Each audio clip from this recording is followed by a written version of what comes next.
Good afternoon, everybody. Thanks for joining us today. This is the Aspen City Council work session for September 11th, 2023. And I think with that, we should just start this meeting with just a moment of silence, reflection, remembrance for 9/11.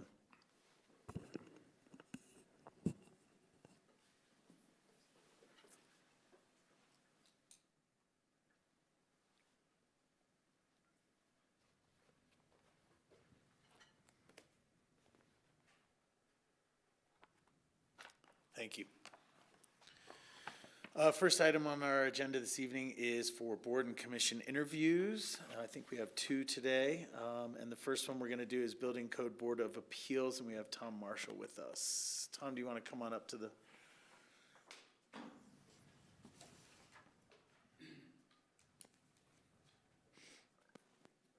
Have to bear with me. I've got the hearing issues, which sometimes is good.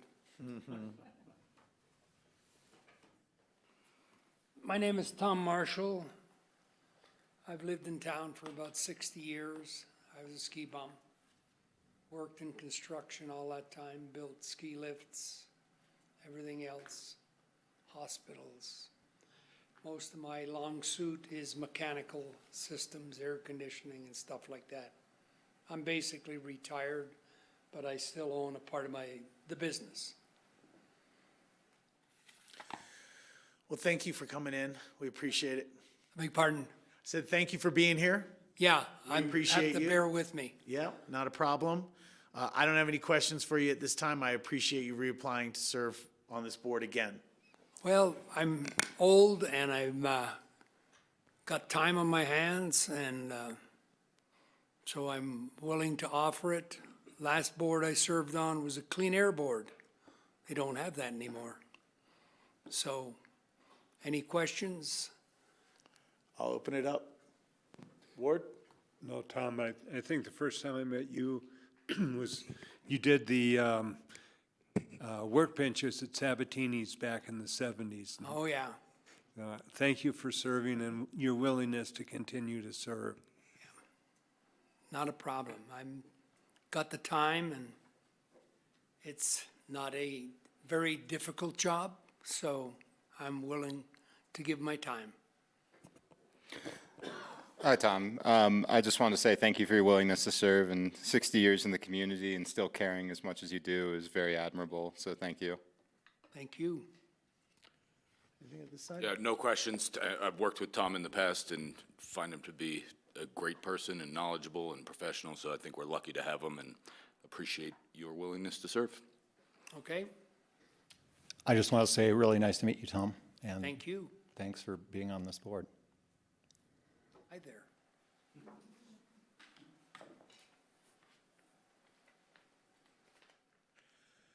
Our next board interview is for Kids First, and we have Chad here with us. Chad, if you want to come on up. And thank you. Thanks for making the time to come and see us in person. We appreciate it. We were all, I think, glad that you were reapplying and that you want to serve some more. And your work has been great on the board. You and I have had a chance to talk offline and stay in touch. So, again, my thanks to you. You know the roles and responsibilities, meeting times, and the like. So I don't have any further questions for you. I'll wait to hear from these guys. Bill, I'll start down there with you. Yeah, no questions. Known Chad a long time, and I think we're super lucky to have him be passionate about this and his involvement on it, and I have a lot of confidence in Chad's participation on the board, so thanks. Thank you. John? Yeah, I'm just wondering if you thought there was anything in the child care, under the child care heading that you thought we should be devoting more time to. We have spent a bit of time working on these issues, but is there anything we're missing? Yeah, no, I've had the opportunity to, I think, pick your brain a little bit on it, as well as Tori's, I think about a year ago. And, you know, the obvious is we need more space, but I think we need to find a way to focus on the teachers a little more, to encourage them to come in and want to do this job, because that's what I'm hearing is the biggest challenge for all the programs. So anything you guys can do to help would be awesome. Okay, thanks. Give us ideas, Chad, that we can implement. I will. Yeah, we were contacted by Park City. They have similar challenges. It's not isolated to the Roaring Fork Valley. And like Bill said, any ideas you have, we've done, some backfilling and trying to create space, increase availability and accessibility. We're looking at BG3 for adding space there as well, and have kind of a set aside at the lumber yard. But the challenges are there, and I think we're willing to work with you and with the advisory board and to do anything we can to increase availability and accessibility and the quality of early childhood education. And thank you for your willingness to serve. Yeah, and same deal as far as just like thank you for caring and thanks for your willingness to serve, and look forward to your continued work and hearing some feedback from you at some point. Sounds good. Thanks again for coming in. Yep. Thank We'd you, like to guys. see you in person, man. Have a been a great while. night. Thanks, Chad. Thank you. Next up is Public Safety Systems Project and Aspen Police Department update.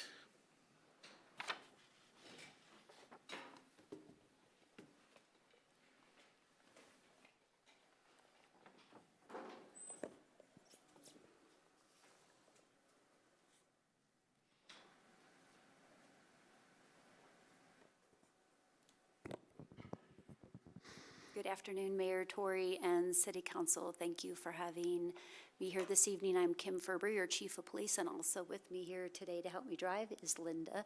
She is the Assistant Chief over Support Services. Good afternoon.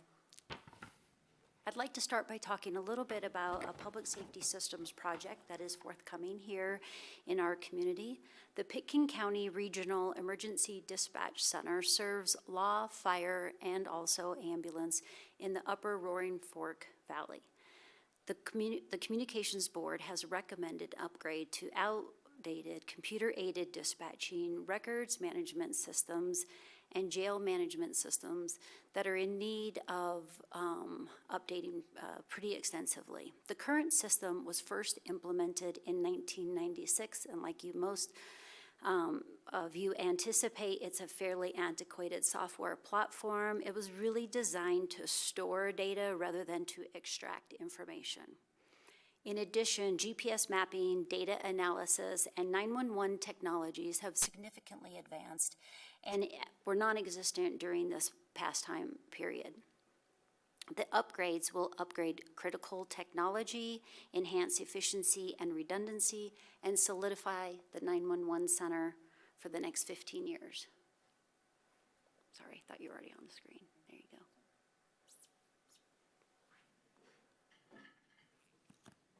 Nope, not yet, thank you.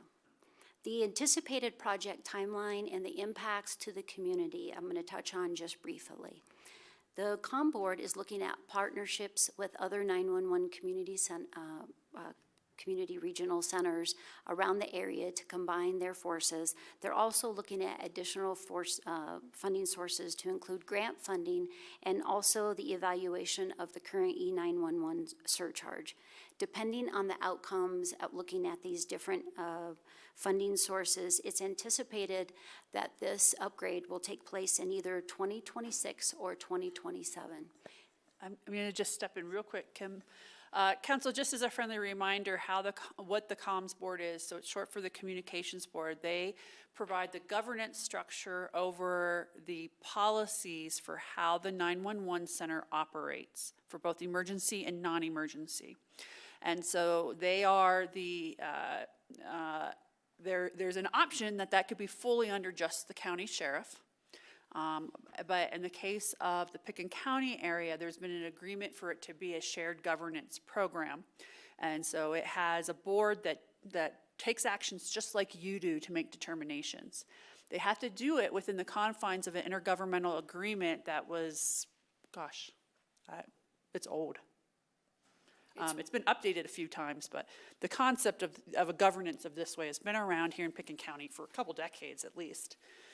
So I just want to kind of give you some background on how that works. The 911 and dispatching center, I think, has a staff of 15 Approximately. I know they're fully staffed right now. now. Okay. I think we'll double check the number for you, but here's the key thing is that you have a technology component. So as we've seen things change, like text to 911, video to 911, the increased issues around the crash detection on certain types of cell phones and people falling on the ski mountains. Like this group manages how are we going to have standard response and work with our other agencies. It also helps prioritize radio time. So what types of calls are going to be more pressing than another type of call if they're coming in at the same time when we have a limited staff resource on the back end. Is there any kind of questions about what this is? Are we expecting Brett tonight? You're not? No, so with the go live at 26/27, I thought perhaps what I would do is lay a foundation tonight. Okay. And then as next, probably into mid-2024, end of 24, have him come and speak a little bit more about what we learn. Okay, and so the key thing here is there's a cost-sharing formula. The cost-sharing formula is based on call load right now. So the number of calls that your entity is responsible as the primary responder to. There's some debate around that formula, which we won't get into tonight, about the amount of time you take when you're on a call versus the number of calls you get for service through the center. And as you'll hear as we kind of give you this introduction, I think there'll probably be a lot of questions, particularly I think with you, Councilor Guth, because this is the one area we have not covered in your orientation yet, is how these services happen here in the Upper Valley. The other thing I would just say with this is that we have a great relationship with the dispatch center. So I can call over to the director over there anytime, and he's super helpful with questions. I stay out of the weeds of specific call stuff, but we have room for improvement, and that's what Chief Ferber's talking about. That will give us better data to better serve our own residents and our visitors. Thanks. Thank you. No, thank you. I appreciate it. I was getting ready to go to my next segment anyway. You can keep it on this. Thank you, Linda. I'd like to give an update about staffing. Year to date, you've hired a new chief of police. We have one lateral police officer with 15 years of service that we've hired. We recently hired the records specialist position. She is currently in training right now. And we have hired the part-time evidence technician position, which you supported as a pilot position for this year. Since the memo that I distributed, I have some pretty exciting news. I made a formal job offer to another police officer today who is scheduled to begin training in the academy in January. And there is one conditional job offer out there as well. That brings patrol staffing to full staffing at 29. And if the conditional job offer is concluded, I should say, if he completes satisfactorily his background, then we will be into one overhire by next year. It's anticipated that both of them will come out of their training in May and enter the PTO program, which is our internal housing training program for police officers, and anticipated that they will be in the field on their own by next fall. So that's exciting new news.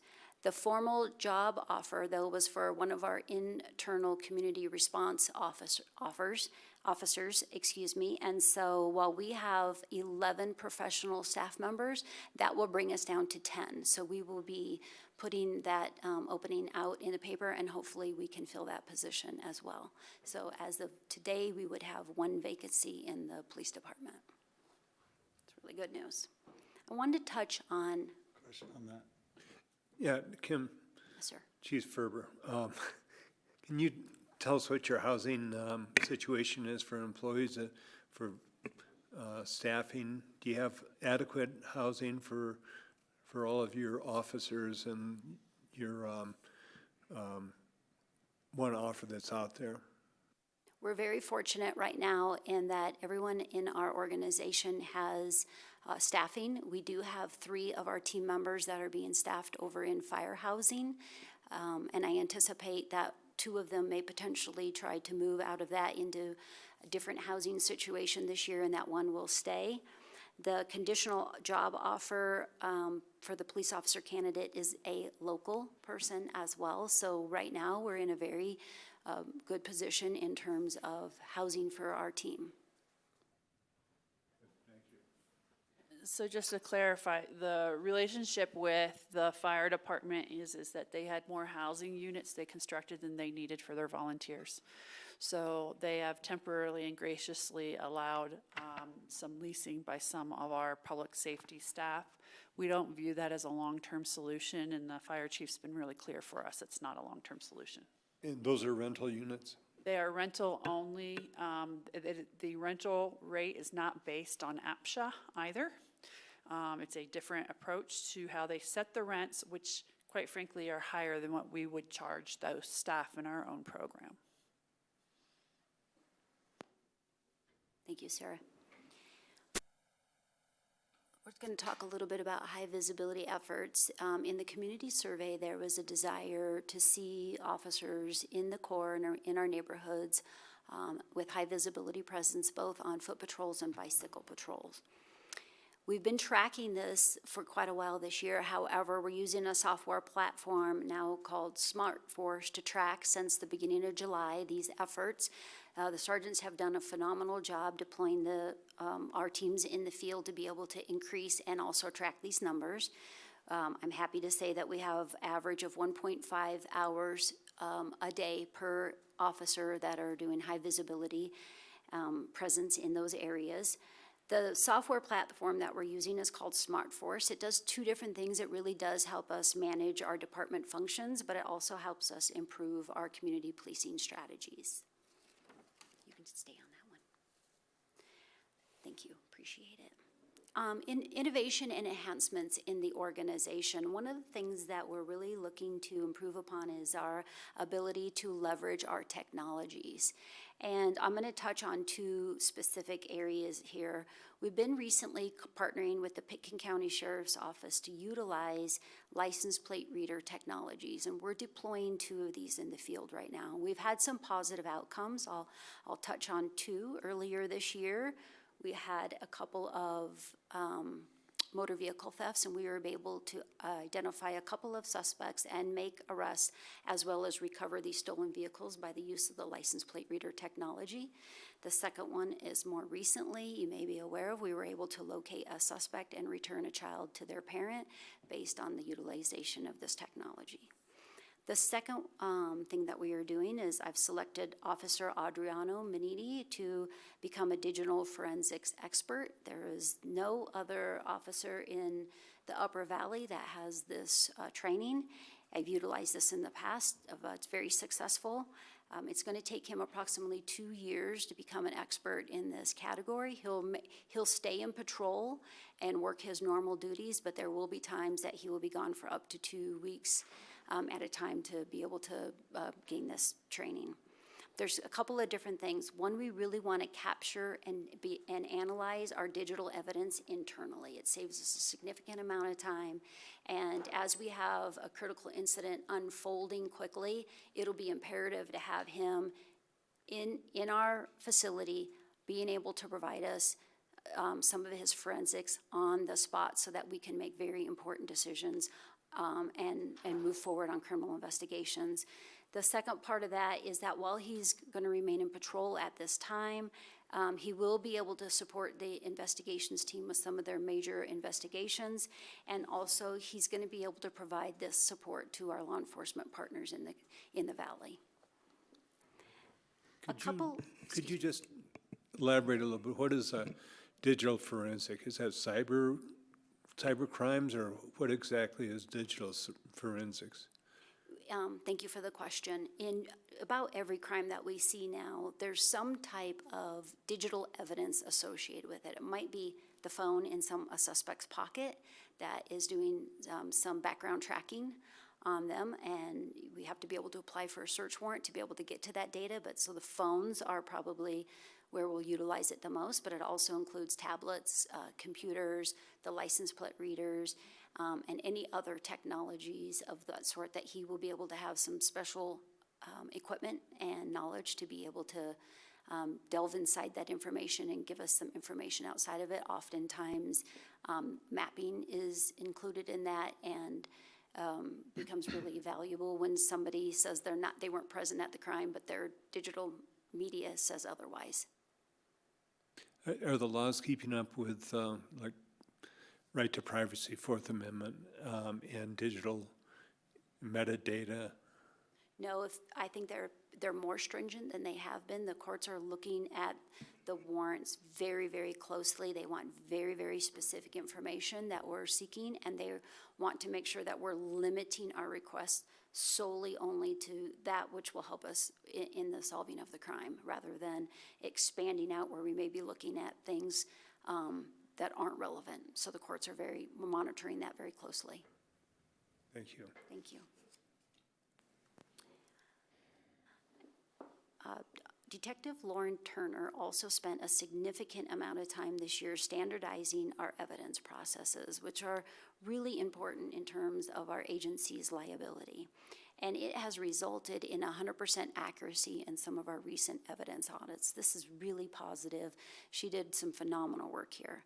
Not only that, she was able to utilize this to establish training protocols and best practices for our new evidence technician, really to help set Nikki up for success in this program that you have all supported as a pilot project that I mentioned earlier. In terms of streamlining and innovating, the team in the police department is just really regularly looking at their processes and enhancing what they're doing so that they can better serve the public. And I've just put a couple of these on here as key takeaways. One of the things that we've recently done is that we've created a PR bond in the field process. And what's great about this is that occasionally people miss their court dates for a variety of reasons. So when officers come across these people, they can give them the next available court date and really keep them engaged in the court process. And we have partnered with Muni Court as well as County Court to implement this, and we're pretty pleased with the process and the outcome of this. Secondly, the probable cause statements. We've had probable cause statements, however, we've streamlined this process and really gotten in line more with what we're seeing around the state. And we worked with the courts and also our law enforcement partners in the areas to innovate on this process. The HSO Steering Committee, I've presented to you on this previously in alignment with one of your goals. We have stood up the steering committee. There have been a number of meetings already, and I'm receiving some really valuable feedback on key recommendations that I'll be bringing forward to you later. Employee wellness has been a focus. Yes, Bill. Sorry, Kim, I don't know what HSO is. Could you elaborate on that one? Yes, sir. Thanks. So our human service officers deploy as in a co-responder model in the field with a clinician, and they are really here to help provide support for our homeless population, as well as those who may also be suffering from substance abuse issues. And they're engaged in trying to partner them up with resources in the valley. And so oftentimes that takes time, and it really takes a rapport building process. So that's what the HSO is. Aspen is really cutting edge when it comes to this co-responder model program, especially outside of the urban area. And it's been stood up for about 5 years, so I thought it was a really good time to take a second look at the program and see if there's some new areas of opportunity for us there. Thanks. Sure. Employee wellness. So we know that police officers live 20 years less than the normal citizen does. And so it's very important. We're learning more and more about our police officer wellness and work-life balance and some of the things that we can adopt in our organization to help them live fulfilling lives. And so it's been an area of focus consistently here in the organization, but especially this year we've had some specialized training for our formal leadership on this. And then we brought in a company that's called Sigma Tactical Wellness. It has a representative on their force that's a retired command officer from Vail. And we allow our team members to sign up. It's voluntary, but they do a really comprehensive assessment on their physical health. And so that was one of the things that we just completed here. I think that's very positive. And then also finally, we're working on an operational needs assessment for the patrol division. So looking at like what in patrol are we doing very well, but what are some areas of opportunity that we may have, and that's continuing through this year. And then I do want to talk about a couple of areas of opportunity. I presented previously to you about a large alarm management in our organization, and really on our customer-focused government goal that you have is how can we streamline some of our processes and also make it easier for our community members to access this information. So a little bit of just data. Our professional staff manages 823 alarm permits, and patrol has responded so far this year to 51 permitted false alarms. So we think there's an opportunity here, and I anticipate bringing back to you some key recommendations in this area. What are national best practices here, and what we can do to enhance this program. And then before you switch, Linda, I want to just touch on service requests in the organization. And in the memo I had mentioned, at 6 months, we had 6,649 calls for service. But I want to note that that really is not reflective of all of the work that the police officers and the community resource officers and everybody else are doing in the organization. This really is just a small bite of the apple, right? So there's a lot of things that they're out there doing. For example, in the evening when they're doing bar checks or they're stopping by concerts and stuff, those things are not part of these numbers. So just to put that in a little bit of perspective. And I did look this morning, and this morning we were up to 10,077 calls for service. So there's a lot of really great work that's been happening, and a lot of engagement and that's been happening with our community members and our visitors that I think is very, very positive. So I am going to transition here in a second. Before I do, is I wanted to... Sorry, finish your thought, and then I have a question. Okay. I wanted to provide all of you some data on, I think, some key topics that we've been having. So we're going to talk first about some crash data, what the trend looks like, and then we'll end with a little bit of our crime data so that you can also see what the trends look like for our community there. So this represents our crash data, and I went back to 2015. It's only through 2022. I'm happy to come back and provide you some additional crash data at the beginning of the year that also incorporates 2023. The purple line is fatalities. While it looks here flat, there unfortunately was one fatality in 2020, so you may see a slight bump there. The injury crashes there are noted in red. Again, very low number of injury crashes in our community. And then the majority of our crashes are non-injury. So you see the total crashes and the non-injury crashes really mirror each other. I think what's very positive here is that if you look at the overall trend line, we have a good trend downward in the number of total crashes that we're having in our community, which really is a testament to all of the work that's being done here overall. This is obviously within city limits? Yes, sir. Only. Okay. So I always like to talk about, but what's the vulnerable population look like in terms of crashes? So I'm going to touch on bicycles and pedestrians. So you can see here on the left, the highest number of bicycle crashes that have been reported and investigated is 6. And because the numbers are low, it makes this graph look a little dynamic. And I think if you look at the overall trend line, we do see a very slight increase.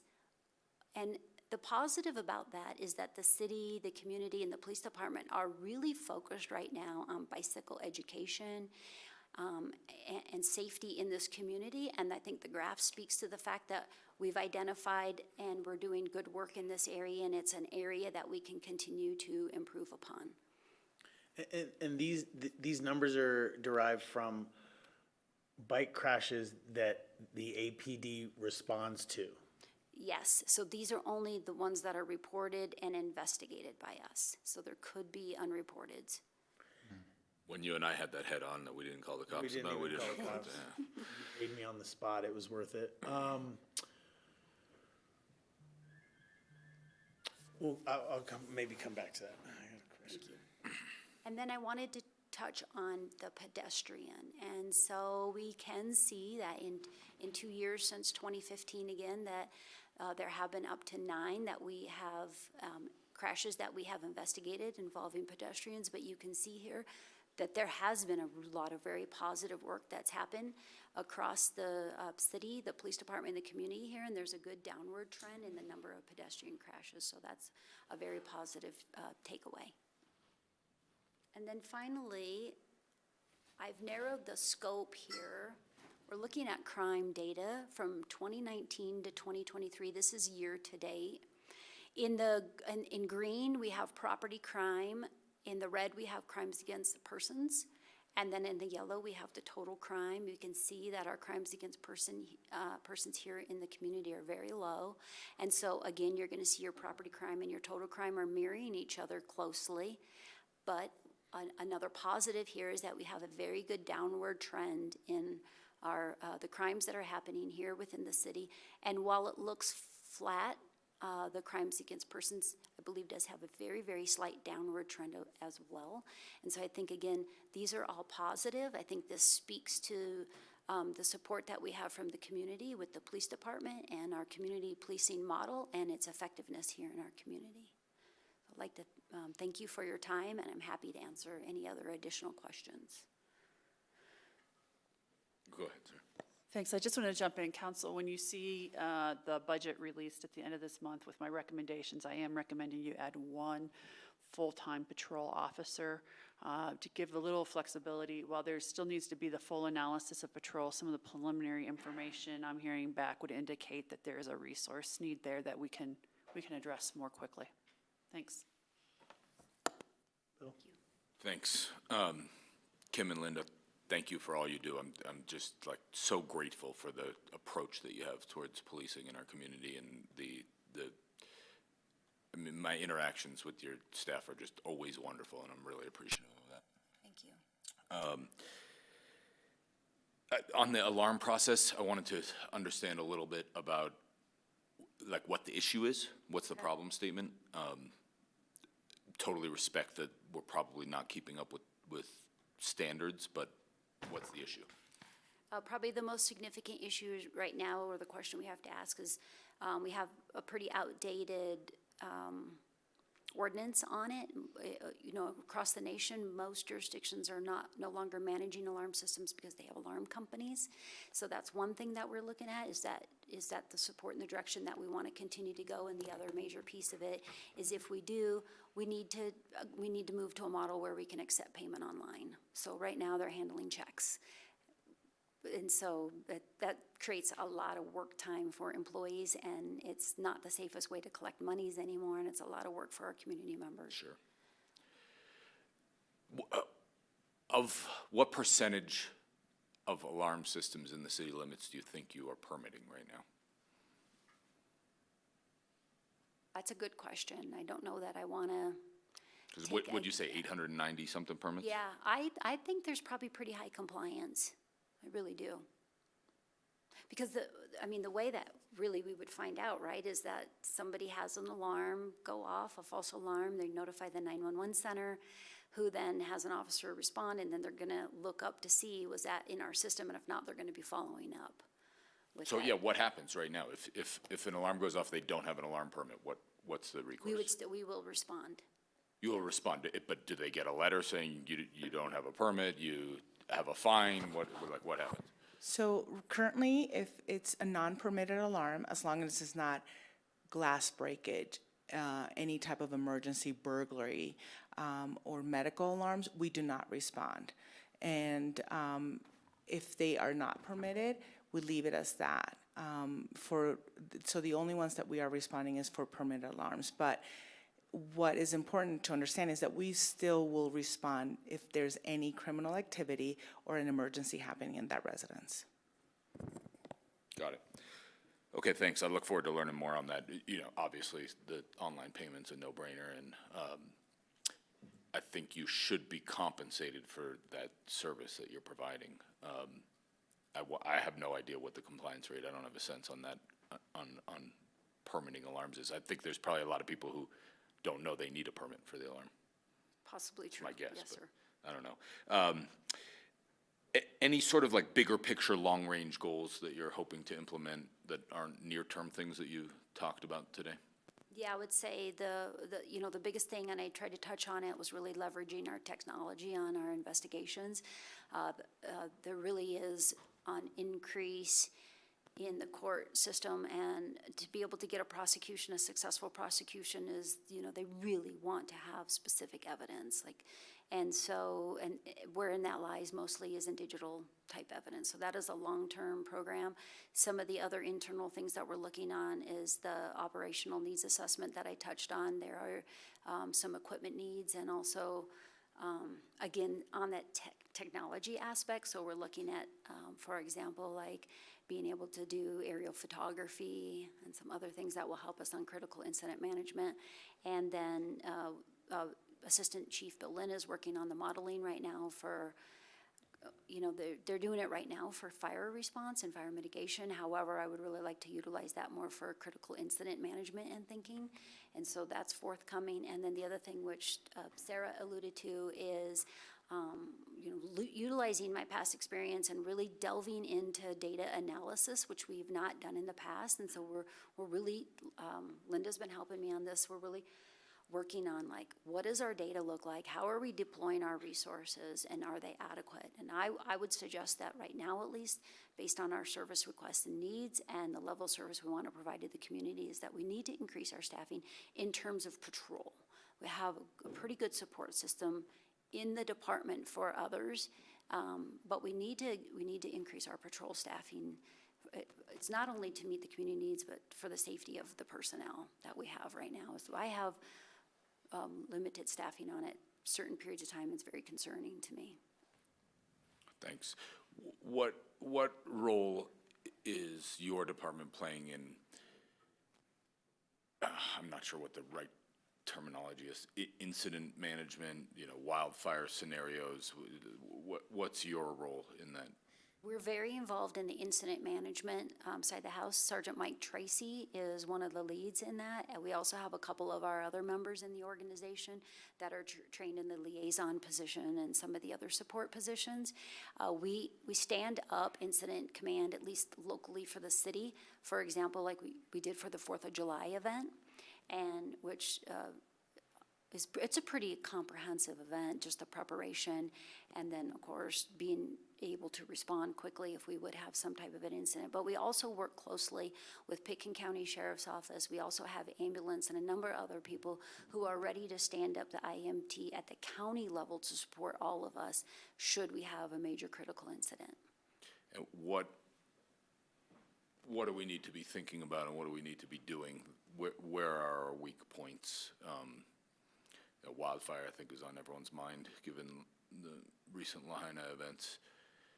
What can we be doing?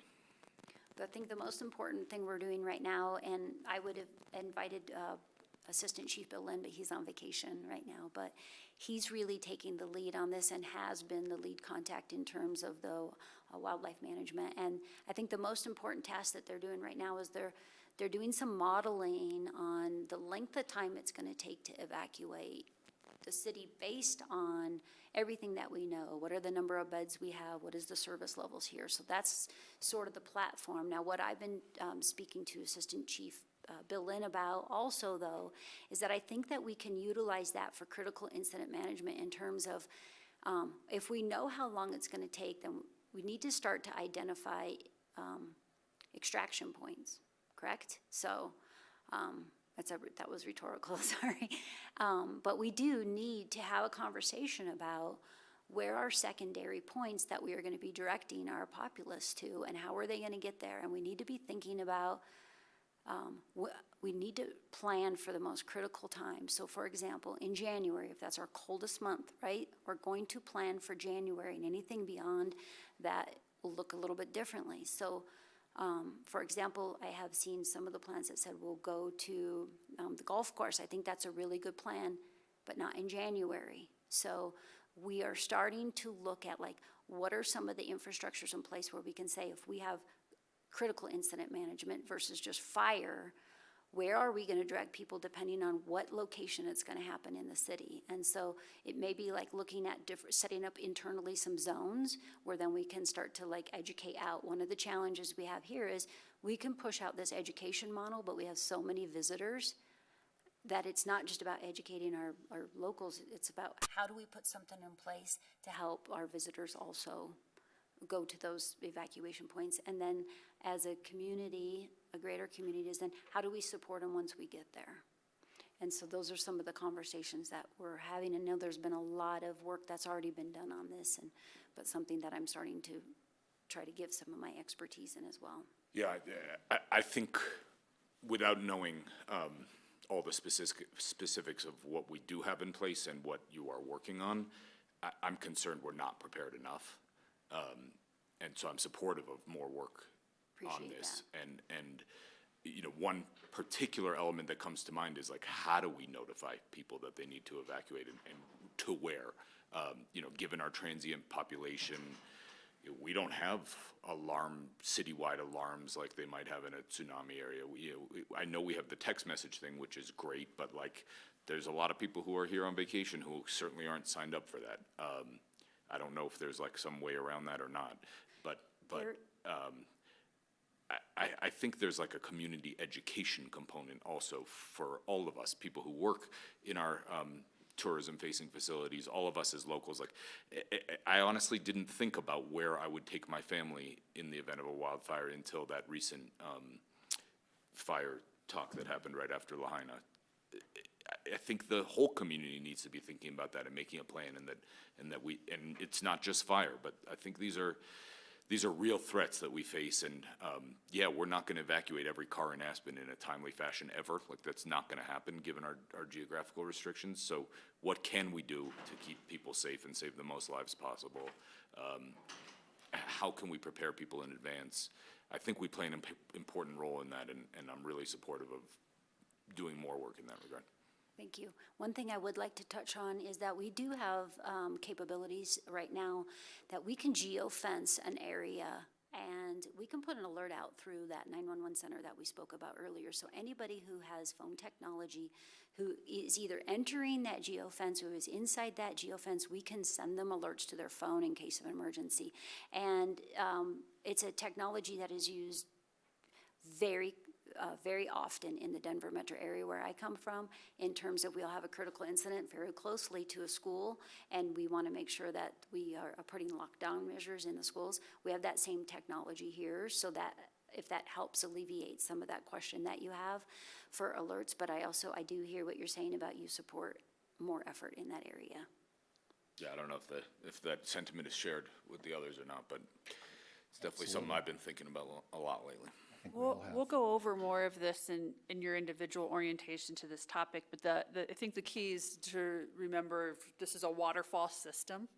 So we work through Pickens County on any incident that's bigger than maybe an isolated small area. So whether it's a structure fire that we're supporting, that the fire department's in command of, but the moment it gets bigger than that, we will go underneath a unified command system where jurisdictional boundaries are less prominent in the conversation, and it is the change in the reporting structure that happens there. So we'll go over what that incident command system looks like. What's an emergency operations center? What's your role as an elected versus the role of someone like me or of Chief Ferber in those situations, or of Jim? And I think that we're looking forward to Pickens County filling their vacancy for the emergency management manager, which was vacated with a retirement about 6 weeks ago. And I think we need that new person on board over at Pickens County, because by statute in Colorado, the sheriff's office is responsible for this planning function. And so we need to support them in that orientation of that new person coming on. The other thing we can do in this area is make sure council hasn't seen it for about a year, but the all hazards plan, which identifies where the more likely hazards, so of course wildfire, the other big one for us, mudslides and avalanches, not surprising with either one of those. And you can review what that assessment criteria is. The last criteria of which I think it might have only been you, Ward, on council then who was there, maybe Tori was, we get together and do some pretty large simulation exercises. So like we had the Department of Homeland Security in here. Gosh, Linda, what was there, 150 of us in the room? Probably. We had a couple council members there observing the level of planning that we have involved in this area. It's pretty unusual for a remote area to be as prepared actually as we are with those. But bodies in terms of people doing work is where we're going to run into our limitation. Great, so that's super helpful to understand.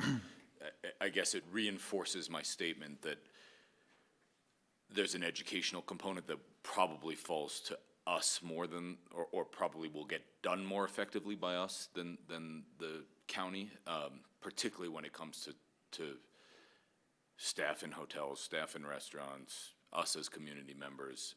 You know, what do we do when this happens? I don't want to hear about what I'm supposed to do for the first time when it's happening. I want to know what I'm supposed to do ahead of time. I think that would help the results ultimately. So. Thank you. Yeah, I had in my notes the tabletop exercise that you referred to in 17 or 18, and attended that whole day thing at Bumps and was impressed by the level of cooperation across agency, and wondering along the lines of what Bill's talking about for wildfire, if something like that may be useful for the community to have a tabletop exercise, and if Homeland Security is doing anything like that with wildfire. Yeah, I'm unaware on the wildfire side. I have to follow up with you with Bill. I would say the tabletop exercise, though, I would highly recommend, as well as us looking potentially at some scenario-based training, larger scale, like Sarah said, is something that I've participated in the past, and I think there's a lot of value there to incorporate police, fire, and the hospital in some type of a scenario where all three are involved, as well as the community. Yeah, the community response for the SWAT call was pretty impressive. A lot of flashing lights around the roundabout that day. Yes, I think as scary as that was the closest you can get to that real live training, and it really helps us understand better what that's going to look like in case of an emergency like that. And it's even the aftermath of something like that. I would have to say that Pickens County Sheriff's Office and the CROs, including one of our officers who's assigned to the school, have done some phenomenal work since the swatting incident, and have been implementing the statewide recommended plan for both reunification as well as response to critical incidents at schools. And they're also working on they purchased some technology to help with reunification and the notifications, and they're really working a little more diligently even in that area to make sure that that resource is being utilized as effectively as it can be. And I attended some seminar, I think it was in Denver early on in my elected term, about every dollar spent to prevent or in planning before an incident is worth like $8 or $10 after an incident. So the prepping, the planning, it's really important. And if there are dollars to be spent there, if God forbid it were to happen, but it would pay off in many times over. So yeah, I'm supportive of whatever kind of training, exercises, planning for the unforeseen events. Thank you. One of the areas of focus have been active shooter response training on our team over the last couple years, but we also focused, since I've been here, on individual officer response to active shooter, which is a really important topic, and oftentimes, as you've seen in the news or the media, may have one officer trying to deploy in that situation. So now there's been some really phenomenal training that's been developed that helps build that skill set for one person who's responding until additional resources can come. I think the other thing that is really important is, the event themselves are very short term. And again, it's what happens shortly thereafter that sets the stage for community health. And so it's important that we have that training, like I spoke about, on reunification and where our patient's going to go versus where our suspect's going to go. And those are all really significant considerations, and something that I've had an opportunity to sit down and speak with the SROs about and give them a little bit of insight into my background in having been on 3 of those different situations. Yeah, I just had a couple other questions. One was on, I think last year we supported 1 FTE for body cam processing. Is that correct? Did we get? Yes, that's an additional staffing for our records department that support that. And Sarah said we're going to be looking for 1 more officer this year. The 2024 budget includes one. We did a organizational assessment back in 2019, 19, it was 19, okay, thanks, of the police department with some outside expertise. And from that, we knew that we were probably 4 to 5 officers short based upon our service delivery model. Some of that can be made up by technology improvements that puts officers back in the field. So they've been working on a lot of that to try to increase what's called officer-initiated activity. Kim can explain it way better than I can. But it's really about that freedom of the officer to be having eyes and ears out in the community more, rather than being solely responding to calls that come in after an emergency has begun. So we're looking at this first one. We do have some periods of time that I would like us to have a higher staffing level in the community than what's currently supported with the current number of sworn positions. Another thing, there's just been some operational changes that Kim is working with her leadership and management team to implement about how on-call works. Some changes in how vehicles are managed, things like that you would expect anytime having a new director come in, that they're taking a clean slate of all of that with fresh eyes.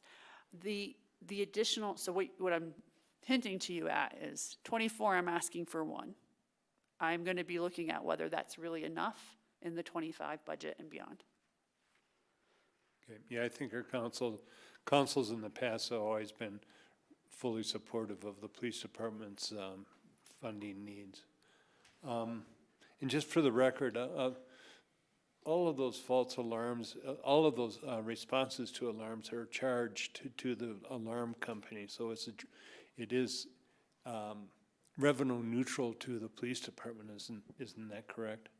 Yes, so every permitted alarm, they do pay the police department to have their alarm permitted, and then we do charge for false alarms when we respond to them. So all 51 got billed. Yes. Great, thank you. John? Yeah, I just wanted to say thanks to Kim and Linda for continually improving the police department. I'm just always grateful that our police department has the resources they do to address the homeless situation and keep them out of the hospital and out of jail, because they cost more money when they end up either place.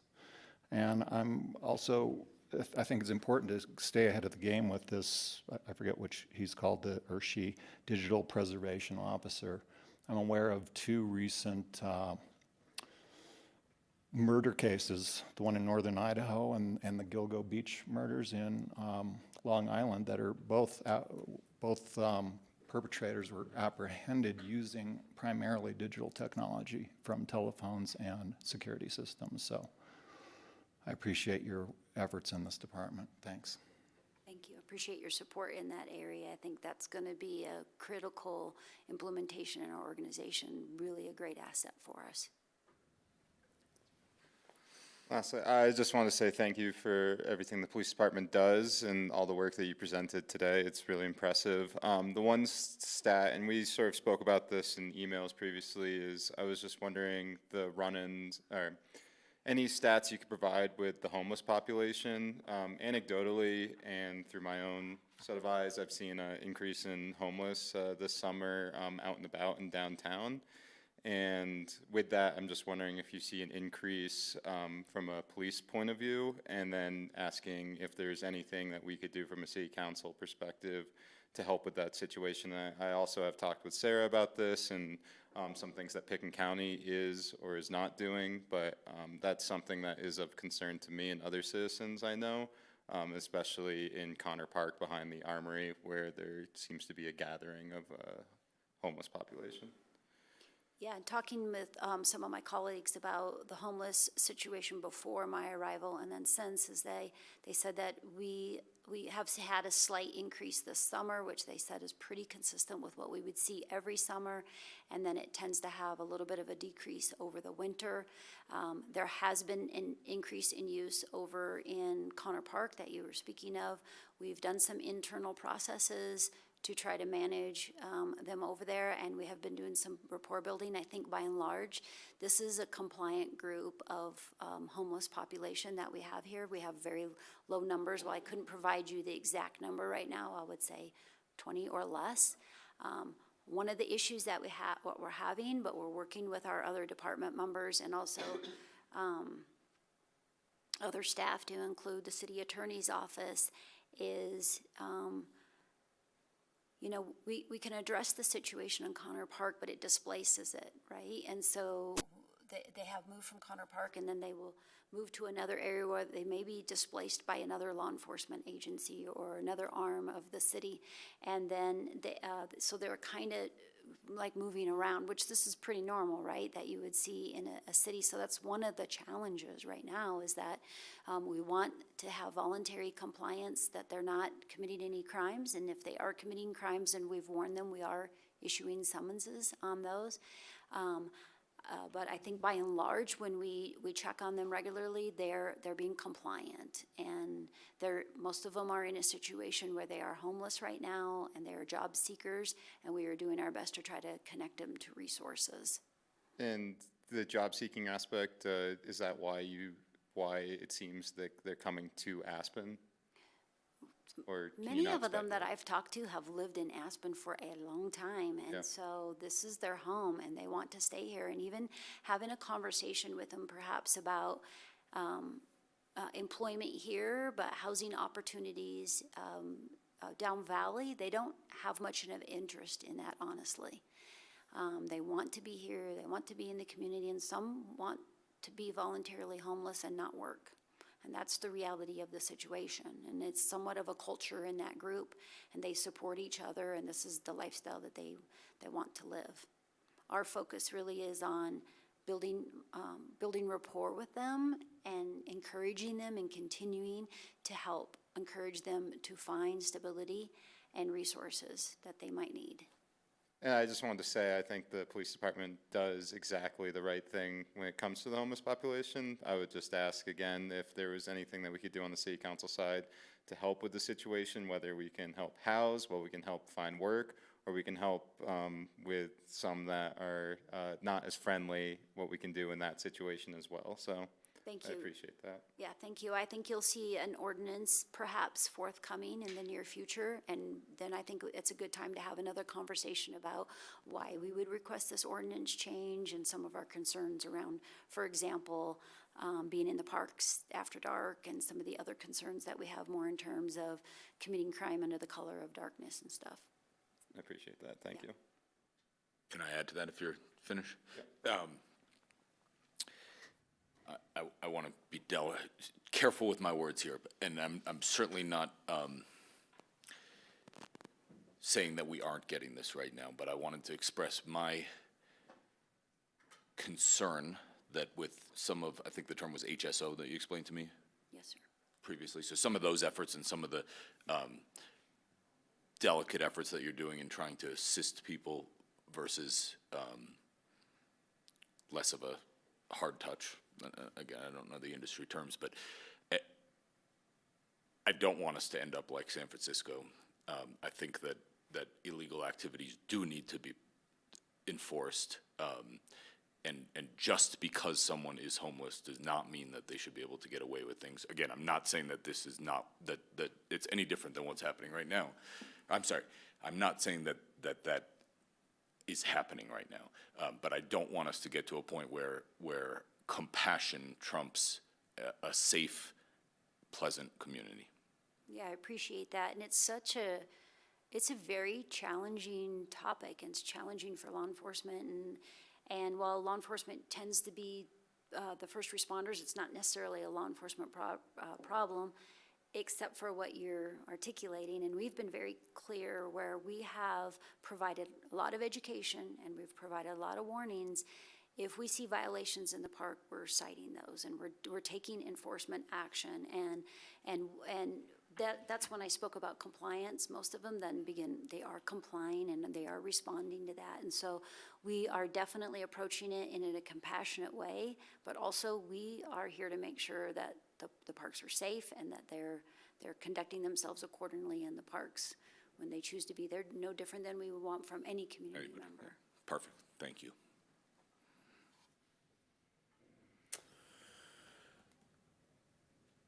Couple quick questions, and then just a comment. Let's see, earlier you were talking about the dispatch services, that was for the 911 calls? The dispatch services, that's the 911 center, so they take non-emergent and also the emergent calls for the Upper Valley, the 4 law enforcement agencies, 3 fire, and then ambulance as well. And APD has a separate direct number, 920-5400, is that correct? We want to speak to that since we just changed it. So we do have that line that goes directly to our front desk. After hours, it will transfer over to our dispatch center. Is there any clarity for people when to use which number? You know, we use the blanket term of emergency for 911, but is there a time for other business? Is it better to use the 920-5400 number? We always try to advocate when it's a non-emergency to provide that direct 920-5400 number. And for emergency, we communicate constantly with anyone we come in contact with. Our cards just kind of also redirect them to that non-emergency when they need it. Great. If I can add on that as well, we just did a process improvement on that. We did have a couple of experiences where we had internal calls into the police department, which were calls that needed to be addressed fairly quickly. While they weren't 911 emergencies, they were urgent requests. And so that was set up during COVID when the staffing in the 911 center was low. They're fully staffed now, and they support some of the transition of having that line go back over there. And really, the police department number is really for things like you want to register for fingerprinting, you want to do a VIN inspection, you want to request, make a CoA request for records. That's really where we would encourage you to call that other line versus into the communication center line.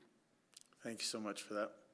Kim, could you just clarify, because I only remember 2 of the 3. I mean, the rule of thumb is with 911, it's to save a life, report a crime in progress, and there's a third one. To just think about generally levels of emergency. Don't hesitate to use 911. You know, if you know it's something serious, if you don't think it's something serious, you have these other options, because some people don't like calling 911. That's the part that freaks them out more than what they've witnessed. Right, and often, and I don't remember, I'm not sure of like the third that you're referring, sorry. But I will say, I prefer to just tell people, like, defer to what you remember. And if it means a 911 call, that's okay. As soon as the 911 operator gets on, that's the first thing they're gonna ask you, do you have an emergency? If not, they're gonna put you on hold while they do. And they have a triage system over there. And so the other thing, to Sarah's point, is that oftentimes people are just afraid to call the police department and ask for our services, but we encourage people, if you see something, you hear something, something doesn't feel right in your stomach, that's why we have those feelings, to call us regardless of which number. And again, if it's urgent, a crash, and you don't know if there's injury, you need immediate life-saving, don't hesitate to call the 911 center.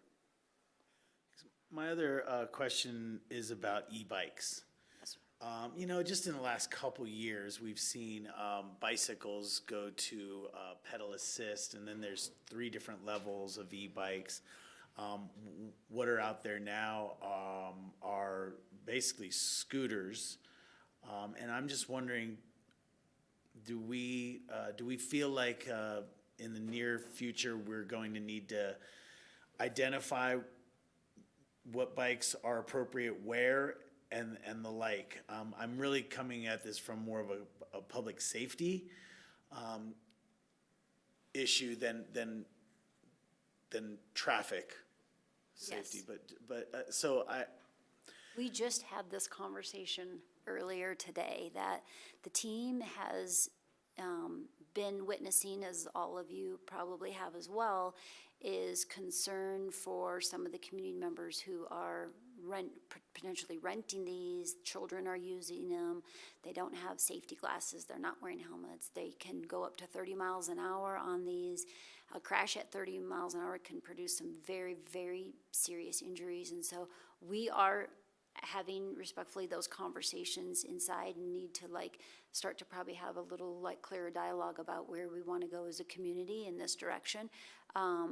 Sergeant Magnuson, you know, he's done a lot of work in this area, and he's just sent out to the team, I believe it was last week, an update in the laws so that everybody would be familiar, so they can do education around this as a more of, like you said, to the community safety point is how we're looking at it as well. But to your point, that's some further conversations that we will have internally. great, appreciate that. Yes. You know, the conversation also has moved from the trails to the streets. You know, I mean, it's just evolving so quickly, and what the bikes are capable of these days is just evolving so quickly. So thank you for that. I appreciate that. The last thing for me is I just wanted to say, of course, thank you to both of you.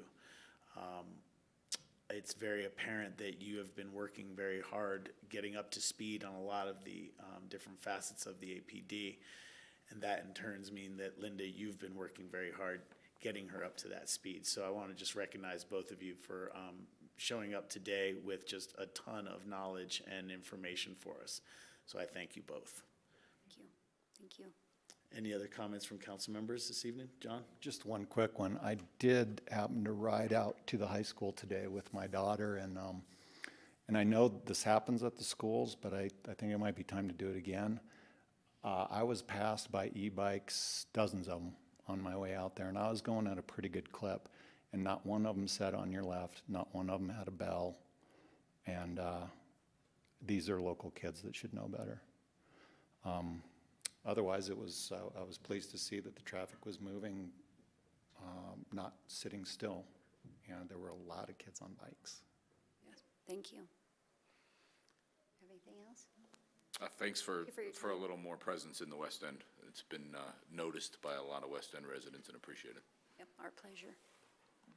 Thank you.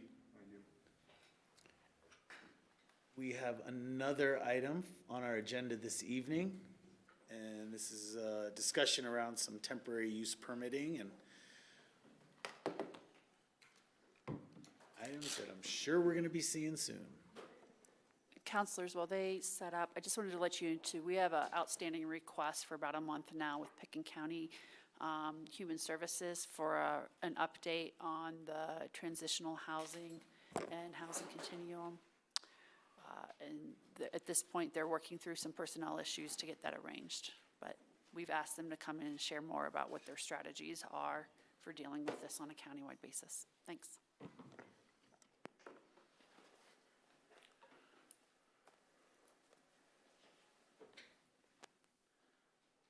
Mr. Mayor, is it okay if I share my screen? Yes, please.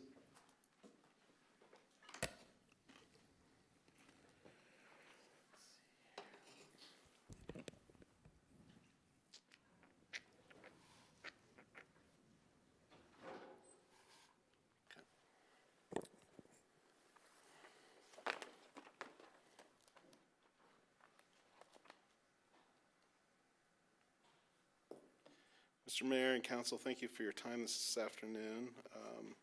For the record, Ben Anderson with Community Development. Sitting next to me is Philip Sapino, Community Development Director. And this is a topic that just seemed appropriate seasonally to have a conversation with Council. You know, I think over the last several years, during COVID and the wake of COVID, both of these topics, I think, were very much at the center of you know, Council's thinking, Council's discussion, Council's, I think, effort to sort of engage with our business community, particularly our restaurants. But I think we're still in this kind of transitional period, as I think during COVID we, you know, saw things that we liked and things that we may not have liked about how, you know, different restaurants activated in response to social distancing requirements and, you know, giving folks some additional space to do business when things got difficult. Two topics tonight, temporary enclosures and outdoor heating, and they're different topics, but they're certainly related. The first on temporary enclosures, we just wanted to provide some information for Council and for the public. We're really not, you know, certainly willing to listen to anything Council would like to talk about on the topic this evening, but this was more so, I think, particularly for Council members Rose and Guth, who may not have been present for some of the requests that we've seen over the last couple of years for temporary enclosures, just to sort of provide some information about what it means if somebody wants to enclose their space for restaurant use. But a topic that we would like some direction on this evening is on outdoor heating. And several members of this council were present for the passage of new building and energy codes this spring.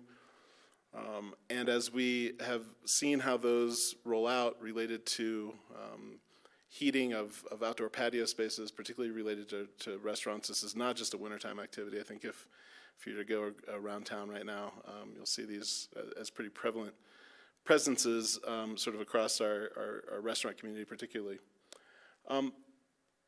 We ultimately would like a predictable environment, I think, both for our business community and for our building department inspectors and reviewers. I think as we've seen this issue play out with things that are hardwired and not hardwired, portable heaters that you can buy in most places for a relatively small sum of money, that we're creating circumstances that I think are difficult to communicate to our business community, and we ultimately just want to have a predictable message. I will also just say that both of these topics are certainly in our, when I say our ComDev's kind of radar, related to your council goal around economic vitality in the core, kind of a larger conversation to be had with a lot of different topics, these being two of those topics. So this question's a little bit narrowly focused on these two topics particularly, but do know that we're thinking about these topics as part of a larger conversation about how to kind of support our business community downtown. I do want to acknowledge, and I think Philip and I are both a little hesitant, or we're a little hesitant to bring this conversation forward, because I think it's one of those topics where there's lots of competing interests. We obviously have very strong community climate goals. We just passed a set of very rigorous energy codes, I think in support of those climate goals. But we also understand certainly the impacts of any regulation on our business community, on the ability of businesses to operate effectively in town and have what they need from the city to do that in again, a predictable way. And sometimes those things are at odds with each other. And I think that's why these topics have been a little bit difficult for ComDev staff, I think both during the pandemic and in the wake, to kind of navigate, because we understand the intersection of these things and are trying to do our absolute best towards both of these outcomes that I think are important to the community. So on temporary enclosures, and if any of this needs further explanation, please stop me and I'm happy to answer any questions that you may have. When we're talking about temporary enclosures, we're talking about private property. We're not talking about the structures that showed up during the pandemic in the right-of-way, where we allowed some businesses to put structures and enclosures and that kind of thing. So we're really talking about on private property. There are a couple circumstances where there may be a request with something involving, our mall lease or that kind of thing, but we're primarily talking about on private property with patios that are particularly related to restaurants. This process is required for any tent that goes up for more than 14 days. I think for a long time, restaurants in this community have, had tents up over the Christmas holiday. But we're seeing more regularly requests for temporary uses that are beyond that 14 days. And in this case, when it goes beyond 14 days, it does require a review with council. The 3 reviews that are part of that are for temporary use. Commercial design review is primarily around the materials of the structure. And then there is a growth management quota system review that involves some affordable housing mitigation requirements. We can talk about that more if you'd like detail on that. These temporary enclosures can be approved for up to 180 days within a 1-year period. If these things are approved, they're also inspected for building and fire codes, particularly with a focus on life and safety. But if somebody wants to do this, we're very willing to bring these to council for your consideration.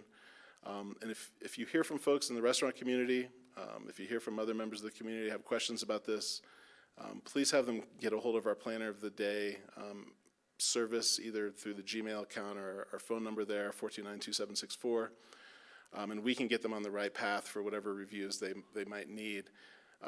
For those of members of council who have seen this play out over the last couple of years, we have had some conversations with folks that wanted to enclose their space, but also wanted to put up kind of a temporary, a permanent kind of canopy or roof structure over their patio space. That, I know it's fairly nuanced, but that does change the review requirements a little bit. So for folks that have questions about this or have interest in pursuing that this year or next, please have them get a hold of us through our Planner of the Day service, and we can get them on the right path. Any questions about the enclosure topic? Are we going to discuss this further? I see in the memo that you're just kind of saying, hey, we want to update you on where we are with this. And I think for the time being, certainly if folks have questions or want to talk further about any of these items, we certainly can. I think on this topic, it was really an information for councils and the public's, I think, information, because you're likely going to see some requests for this as the season moves closer to winter. There's also a direct tie-in to the heating conversation. Because these are, by definition, temporary uses in temporary structures that don't follow building and energy code requirements for the more efficient heating of space, this is directly related to the next topic. And we didn't want to fully separate those things and talk about heating without putting it in the context of the fact that oftentimes that heating is happening in either partially or temporarily enclosed spaces. And from a policy standpoint, and this is why we're sort of raising the second topic, those things have to be considered in our minds together. Because if we're going to be approving in some temporary capacity a non-permanent structure, we need to assume that's going to be heated. And if it's going to be heated, then that begs the next conversation. So that's why we're bringing it up. so if I can ask a couple questions here, then.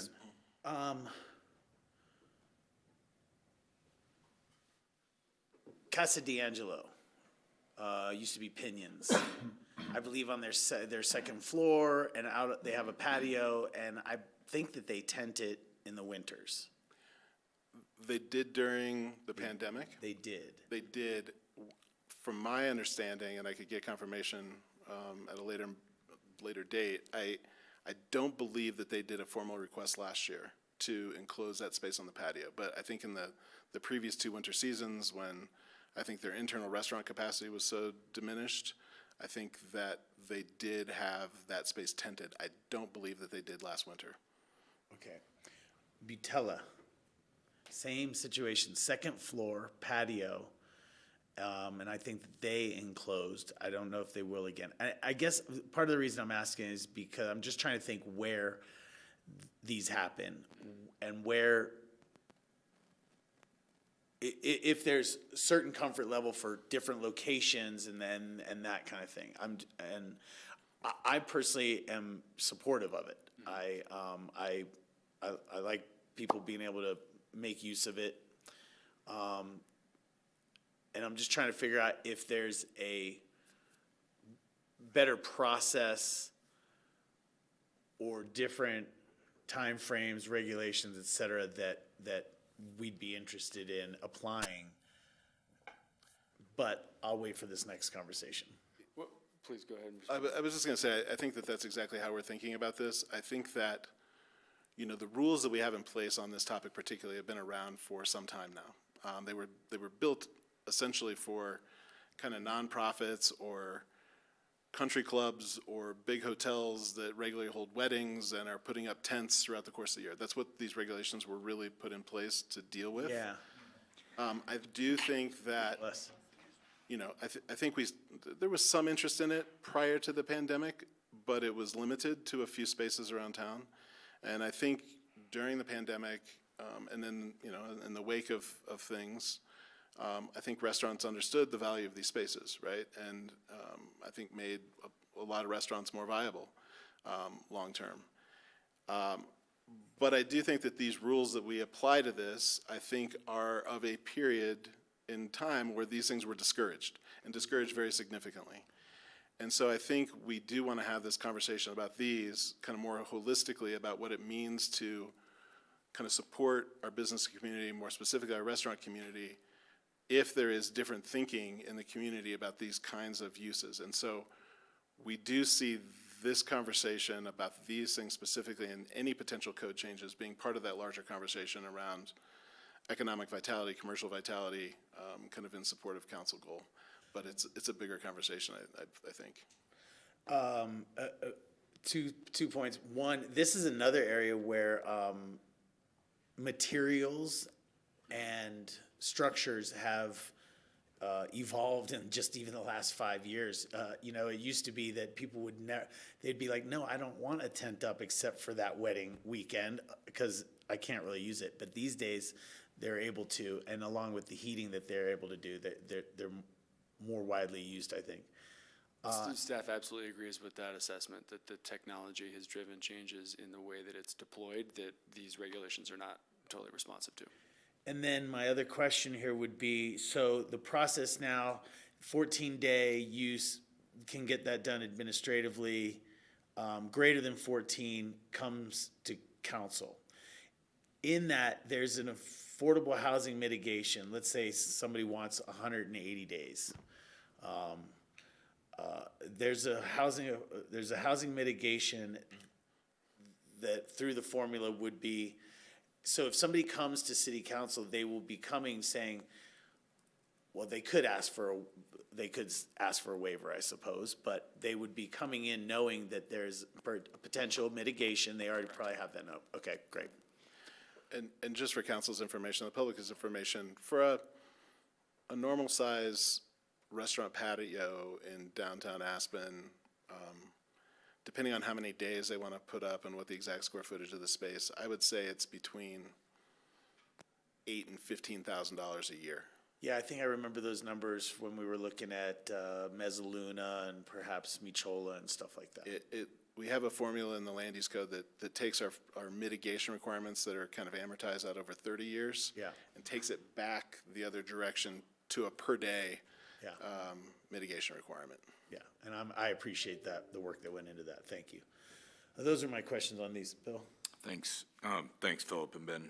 I'm glad you brought it up. I understand how it relates to the heating conversation that we're about to have, but I think it's a bigger conversation, and I think that you're correct that this code needs to be rethought a little bit. I think for a couple of reasons. One, I think we need to do our best to forget about COVID. I think there are some carryover consequences or effects from it, but we can't think about what happened during COVID to inform what we're gonna do next, if we're gonna do anything different, right? That is so unlikely to be repeated.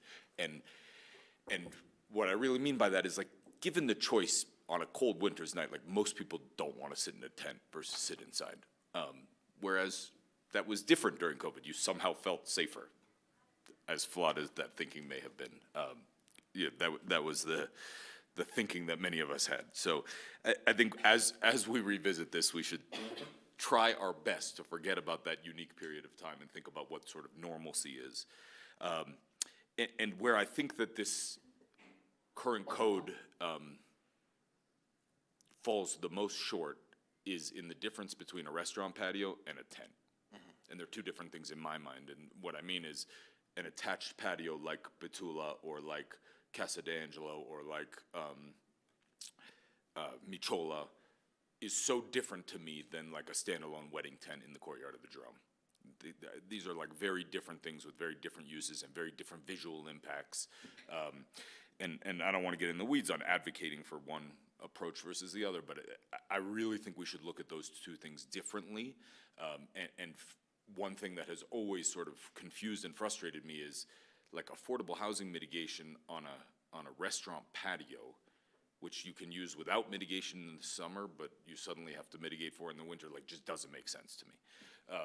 That should be something that's dealt with when the building's constructed, and whether you choose to use it in the winter or not, whether we allow walls to enclose it or not are sort of separate conversations, but the mitigation piece of it, to me, never made sense. Whereas, if you're gonna put up a building that was never permitted, a building meaning a temporary building, a tent, in the courtyard of the Jerome that is not square footage that was ever permitted through the development process, that does sort of warrant a housing mitigation conversation.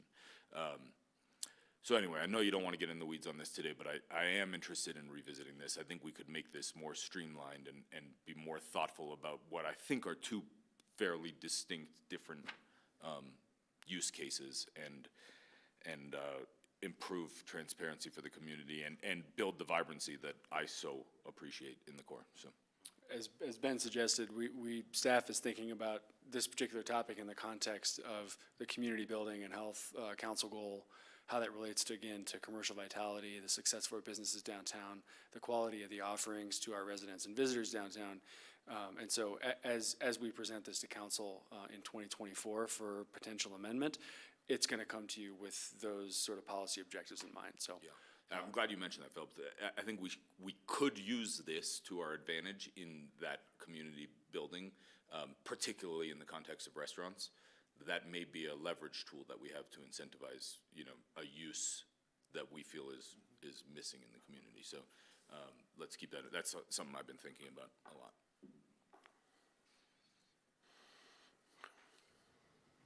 Thank you. Okay. So, Could I chime in here a little bit? yeah, please. On enclosures. Yeah.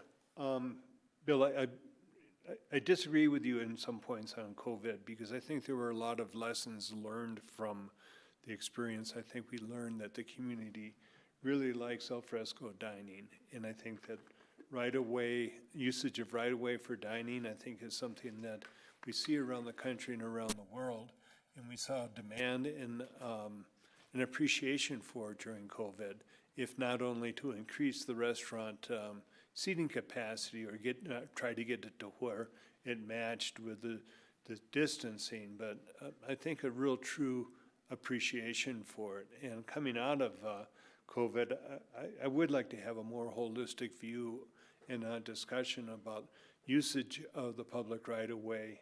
Ben, you mentioned some prices. I know that we had back maybe the second winter of that we went in, that we were charging. First, it was no charge for right-of-way, which was a definite benefit to businesses. And Bill, one of your keys is affordable food services, and if we can have more al fresco dining, and it can increase the bottom line on restaurants, and it makes our community and our visitors happy.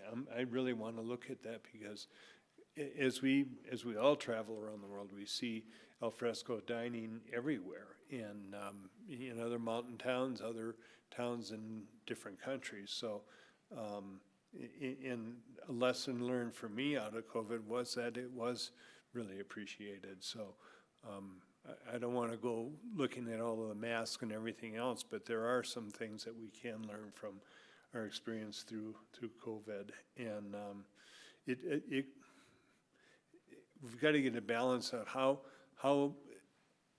I mean, alfresco dining would definitely change the focus of the downtown to be more pedestrian and less traffic, and that fits in with what I'd like to see downtown.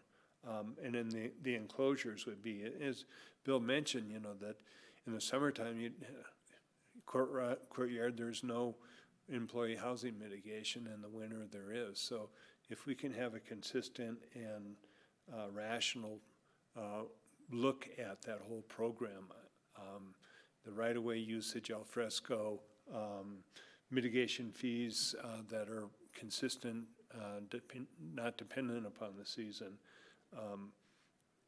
you know, that blends into this, the enclosures. So,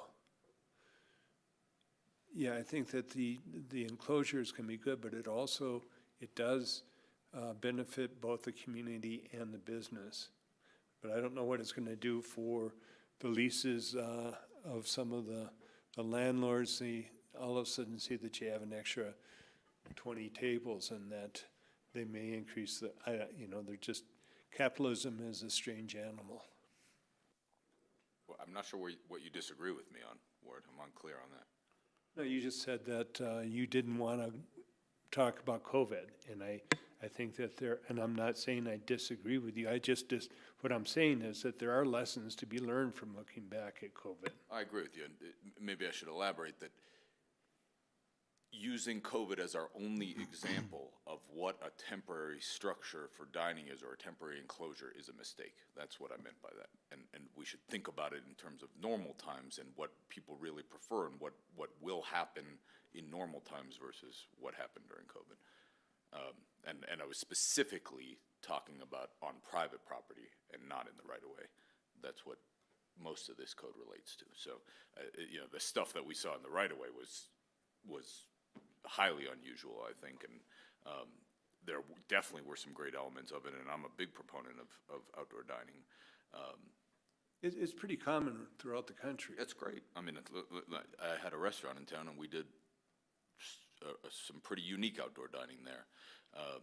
You know, kind of full-time beer garden all throughout the season, and so I love it. But specifically about these enclosures and tents on private property, my point was we can't only be informed by the experience during COVID. John? Yeah, my only comment is, if it's on private property, obviously it's not an issue, but when temporary structures go into the right-of-way, it has created an unlevel playing field in the past, and that's just one of my concerns going forward. Otherwise, I'm all for it.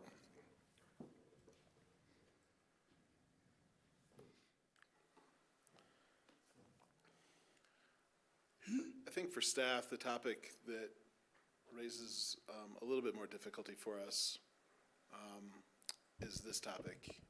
And yes, it has some intersection with the temporary enclosures, but I think we see the use of these year-round.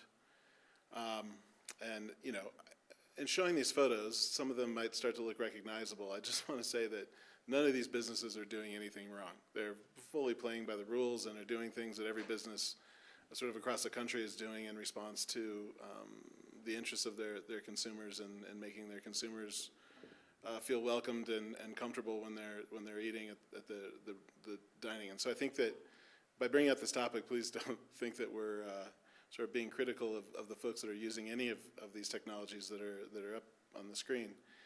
But I did just want to put some photos to the issue, because I do think as you walk around town, you know, you see some businesses that have hardwired in heaters. Most of those were done, you know, prior to our most recent energy and building code changes, which gave some more direction to these devices. Certainly the encouragement of those heaters being electric rather than natural gas fired. But I think more common as you walk around town are these portable propane heaters, some of which I think are used, in patio spaces to warm up kind of the seating environment. But some of them are simply used as attractants to get people's attention and to the device in the lower right-hand corner, I think is, yes, gives off some warmth, but it's also puts forward a fairly dramatic flame that's viewable from a long way away. But if you look closely around town, the portable ones particularly are becoming quite prevalent. We also, I think, are increasingly seeing storage for the propane tanks to run these around town. The case in yellow is sitting in an alley in downtown. There's a fairly significant set of racks up in Gondola Plaza for propane tanks. And so, I just think that they're becoming increasingly a part of the landscape here, and I think an expectation of what the dining experience is year-round. I think these things were running most of the summer in the evenings in a lot of these spaces as the evening got cool. But I think one of the reasons why we brought this to your attention is I think our building department staff who, deal regularly with our restaurant community as they're thinking about upgrading their space, the process of hardwiring electric heaters into some of our existing buildings is difficult and expensive. Sometimes that requires upgrading a panel. Sometimes that requires redoing significant aspects of your electrical system. Sometimes that involves upgrading transformer capacity. And so it's a big deal in some applications. And so, the conversation often is, well, I'd like to try to do the right thing and install electric heaters. You see a couple of examples sort of here that are those kinds of installations. But the combination of the installation, the kind of the construction installation costs of those combined with rent requirements makes it a lot easier for people to put up the portable propane heaters. And, I think it puts our staff in a difficult position because I think they clearly understand that they're trying to, encourage this transformation to sort of electrical. They're trying to make sure that we sort of offset our exterior energy uses as, prescribed by the building and energy codes. And I think they find themselves, having conversations that are difficult and, maybe not giving predictable information to our business community. And so, on these issues, and we can go through these pretty quickly, I think some of them are self-evident. Those portable propane heaters that are not particularly expensive, that are pretty much available any place, these do not need a building permit. They're not subject to any rent requirements. I think for some of the things that we're really interested in as a department, as a city, the propane that comes into town in 20-pound bombs, they're not measured, they're not included in Aspen's greenhouse gas emissions inventory that I think we use as a kind of the baseline for how well we're doing in this area. We don't have a measure of these heaters. There's a lot of them. We do know that converting to electric heaters can be expensive and difficult. And I think also, particularly when we're dealing with restaurants, there's a really fluid nature of the restaurant industry. And I think asking a restaurant that's just getting started to engage in an installation of electric heaters and go through the REM calculation that's really sort of designed, I think, for long-term installation of infrastructure on a property, those REM calculations are based on a 20-year time horizon, which might not sort of reflect the fluidity in the restaurant industry. And then lastly, restaurants, most of them are tenants who are operating in their landlord's building. And, I think there's some question about who'd be responsible for, any of the rent requirements, whether that's landlord or tenant, and what's fair in that regard. So we certainly acknowledge that these spaces are a little bit different. They function a little bit different. And we're just trying to sort of bring fairness to the situation. And in staff's thinking about this particular topic, I just want to highlight for a moment the number of multi-decade-long community policies and conversations that this particular topic touches, because this is not, it seems sort of straightforward, and it's really pretty complex in terms of, again, the sort of where it touches topics of community concern, including commercial design and aesthetics downtown, which is our sort of most visible, most important element of the tourist experience in our community. Our adopted climate policies and the 35-plus year commitment of this community to responding to the climate emergency in as progressive a way as we can muster. Commercial vitality and business support. So different from the aesthetics downtown, how are we supporting or not the businesses in our community to achieve their version of their own success? And how does that tie into the success of our community broadly as a tourist destination and for the experience of our residents?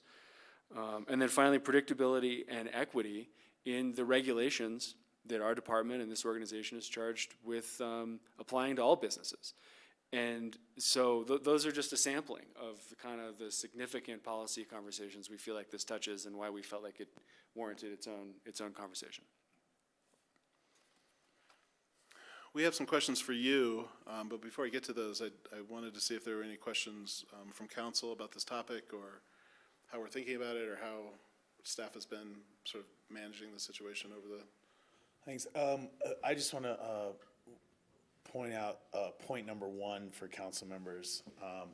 I wasn't really aware of this until going through this and having some separate conversations, but the reason that this is an issue is because with our building codes, we are trying to encourage, some responsibility in the codes, and so people are able to accomplish some of this by going through REMP requirements.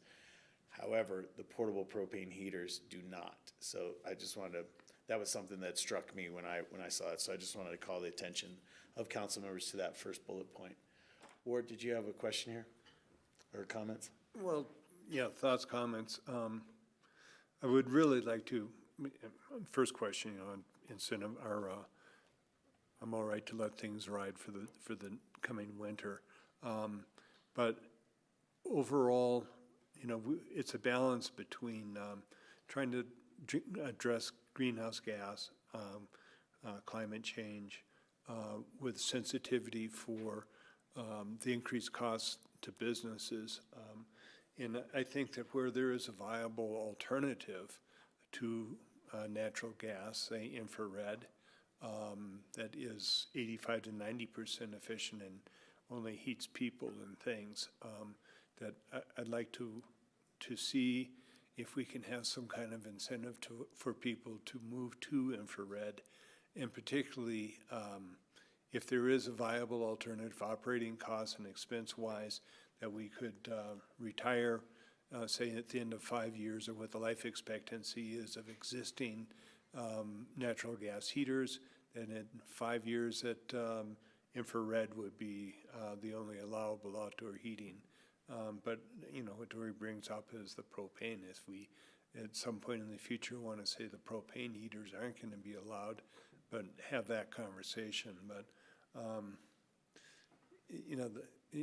where there is a viable alternative, really incentivize electric, and, just doing some research on the ongoing costs of natural gas heaters versus infrared, how that pans out, and in the long run to be able to have an informed conversation about what we're going to do in the long term. If 5 years from now we're saying that there are going to be no outdoor natural gas heaters, and some of those pictures that you show are just, in essence, they're fossil fuel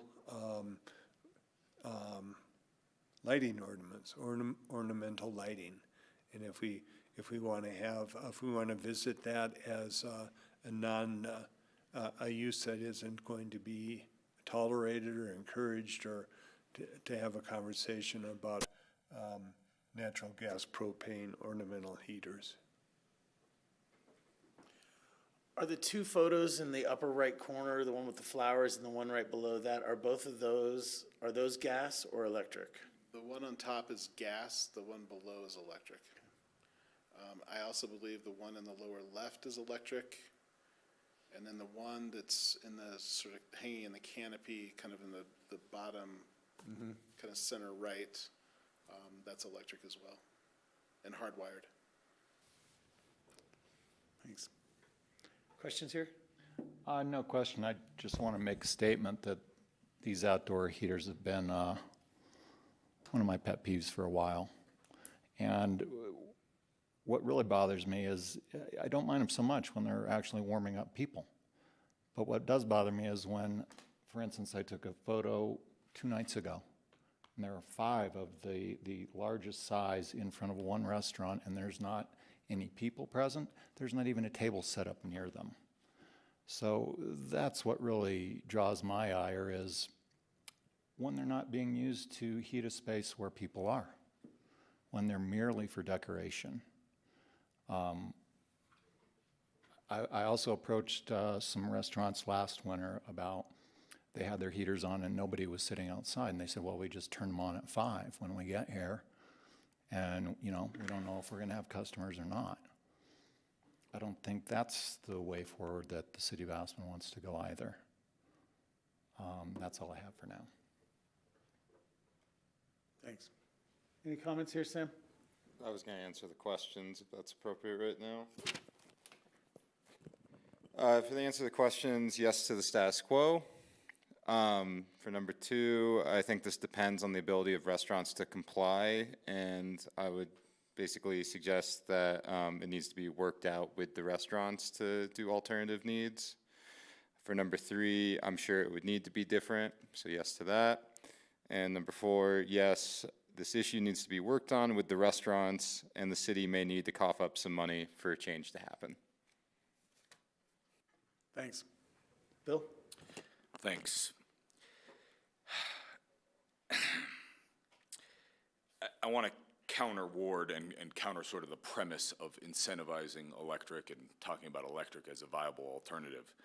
It's not a viable alternative. It doesn't work. Almost all of those example photos that you used, they also use gas heaters because the electric is not warm enough. I don't know if that technology will get there at one point in time, but it's not there today. It's not a viable alternative. And outdoor seating and outdoor dining is so critical to the vitality of our community that I don't frankly want to be having this conversation. I have 0 issues with outdoor heating. I like eating outside. It is important and it's necessary on year-round in Aspen, and that's the reality of where we live. It gets cold at night here. I had lunch today at Bear Den, and what they've done on that corner is just like so wonderful to activate that corner and so vibrant compared to the suit store that it used to be. I don't want to lose that. And is that, can you have outdoor dining there without heaters? I don't think so. Yes, there are examples of abuse, if you want to call it that, like what John mentioned. I don't know, abuse, misuse, irresponsible use. Maybe there's an educational campaign that focuses on that. But I think that's a minimal fraction of the overall usage of it. And, we can't eliminate all of that sort of misuse. I think trying to regulate this is like virtue signaling at its worst. All of the gas usage on this in totality is like irrelevant compared to what's going on in one block in Beijing a day. This is something that's so important to Aspen.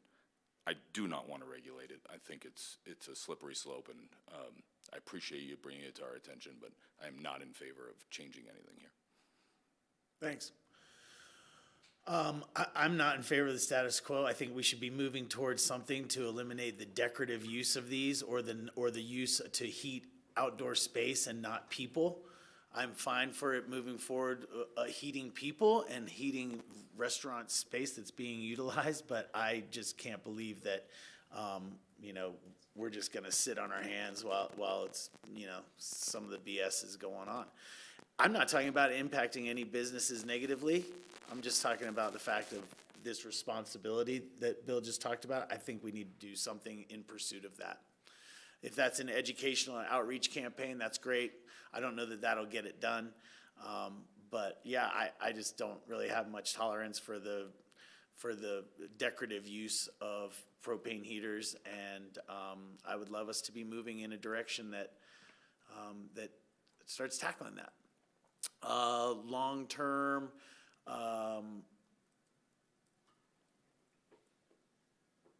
yeah, we got to figure something out. Again, you know, we need to incentivize or disincentivize the behaviors that we want and that we don't want. Yes, it would be treated differently than residential or et cetera. And as far as the electric heating, yeah, I would love to incentivize it, but I also recognize that it is just not, it's not viable right now. I don't think it's effective currently. I think that's going to change. I think this technology is going to change, and those are going to become very effective. But so that's me on these four. John?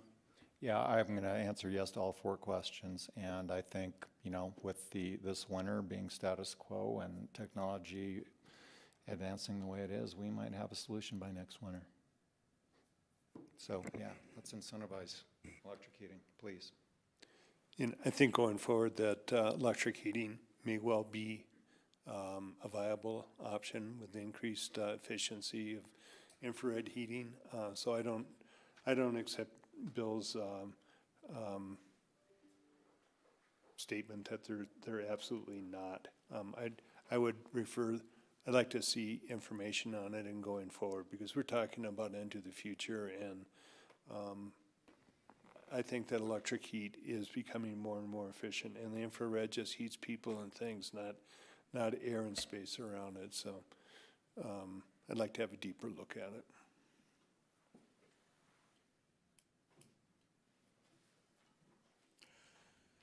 Did you get your scorecard filled out? We do, yeah. We've got all 9 innings of baseball mapped out here, so I think we're good to go.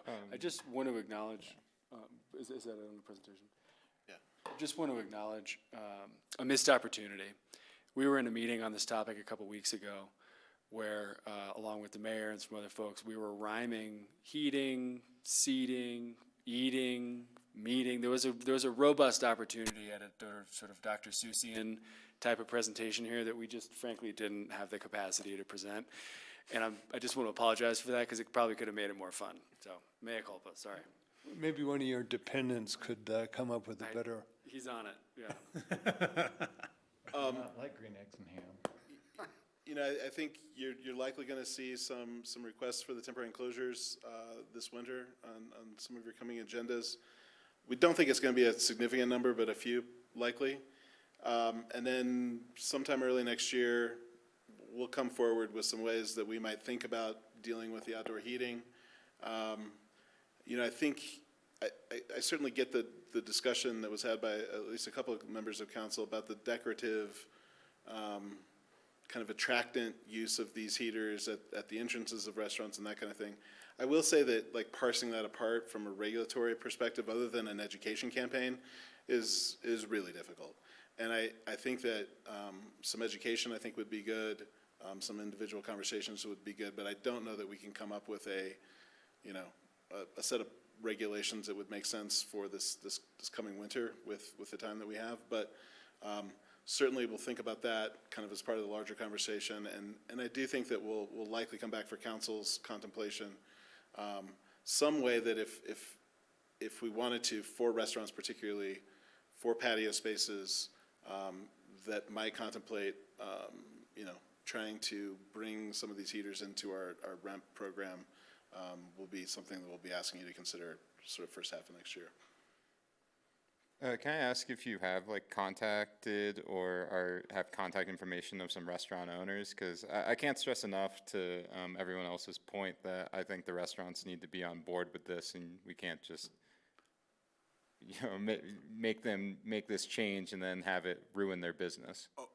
Oh no, we would not do that. No, I know you wouldn't, but I just wanted to, I can't stress that enough as far as to John's example of Duamani, I want to talk to the owner of Duamani and be like, hey, you got 5? I didn't say that name. Oh, you didn't say it. Sorry. Well, whatever.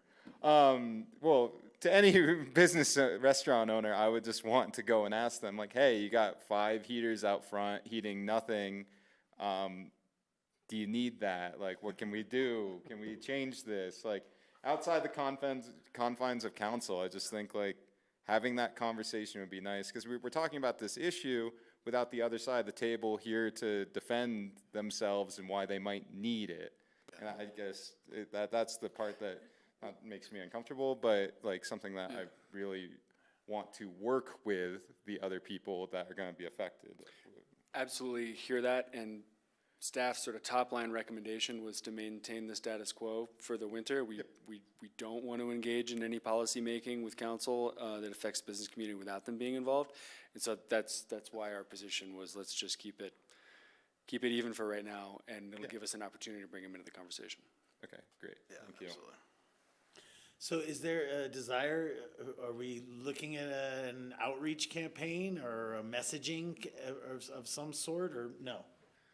For the time being, staff's position is going to be to continue to process building permits as they come in. If there's heating proposed as a part of that building permit, then we will process it in accordance with the building and energy codes. Otherwise, the sort of free portable heating that's going on will continue to be unregulated by the city. The suggestion of an education campaign is heard and is a good one, and something that I think we can engage in during the winter season with the support of the communications team. But we need to put some more thought into what that might look like. But in terms of the policymaking effort, again, after the first of the year, when we're having the larger conversation about council's community building and health goal, we look forward to more opportunities to continue this discussion so that we can put regulations in place that are responsive to a majority of council's position on the topic. I guess I'm assuming that it is currently against regulations to place a heater or anything in the right-of-way?